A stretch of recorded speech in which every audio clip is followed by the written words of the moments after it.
नमस्कार साथियों, केमिकल लोचा यूट्यूब चैनल में आपका हार्दिक स्वागत है। आज हम संविधान के अनुच्छेदों की सूची में आगे के जो महत्वपूर्ण अनुच्छेद हैं 266 से लेकर 300 तक, उनके बारे में आपको बताने जा रहे हैं।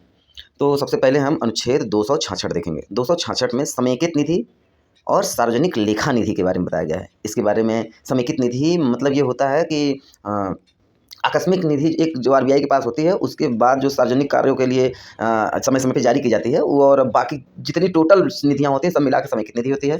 फिर अनुच्छेद 267 में भारत की आकस्मिक निधि के बारे में बताया जाए। ये बहुत ही इमरजेंसी पड़ने पर, या जैसे कोविड टाइम में इमरजेंसी हुई थी और इमरजेंसी टाइम में हुई थी, या फिर कुछ भी बाढ़ राहत, तो कहीं बाढ़ आ गया, तो ये सब चीज़ों में आकस्मिक निधि का उपयोग होता है। तो ये अनुच्छेद 267 के अंतर्गत आता है।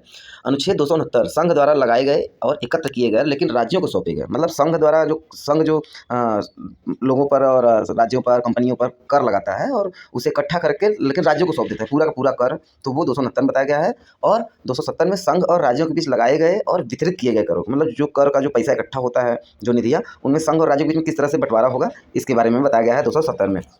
फिर उसके बाद जो महत्वपूर्ण अनुच्छेद है वो है 275 संघ से कुछ राज्यों को अनुदान, मतलब कुछ राज्य जहाँ पे थोड़ा ज़्यादा पिछड़ापन है, या फिर कुछ विशेष राज्य होते हैं और कुछ राज्य ऐसे भी होते हैं जहाँ से टैक्स कलेक्शन थोड़ा कम है, लेकिन उनकी ज़रूरतें तो हैं तो देश का हिस्सा ही, तो ऐसे राज्यों को संघ की तरफ से कुछ आर्थिक मदद के तौर पे अनुदान दिया जाता है। उसके बारे में 275 में बताया गया है। और फिर अब जब पैसे की ही बात हो रही है तो अनुच्छेद 280 में वित्त आयोग बनाया गया कि वित्त आयोग मतलब पैसे का किस तरीके से खर्च होगा, कहाँ होगा और कैसे कलेक्शन होगा, टैक्स होगा, इन सब के बारे में वित्त आयोग निर्णय लेती है। तो वित्त आयोग का गठन ही 280 अनुच्छेद के तहत किया गया है।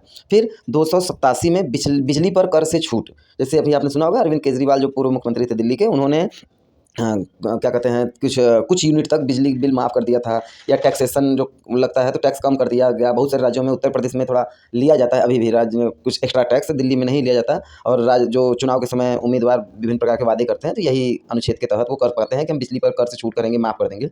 और उसके बाद अनुच्छेद 300 ए में संपत्ति का अधिकार, जो कि पहले मौलिक अधिकार था, अब उसे संपत्ति का अधिकार, मतलब 31 में पहले रहता था, 31 से उठाकर 300 ए में डाल दिया, अब ये कानूनी अधिकार हो गया है। तो आपको आज की जानकारी कैसी लगी हमें कमेंट करके ज़रूर बताएं। धन्यवाद।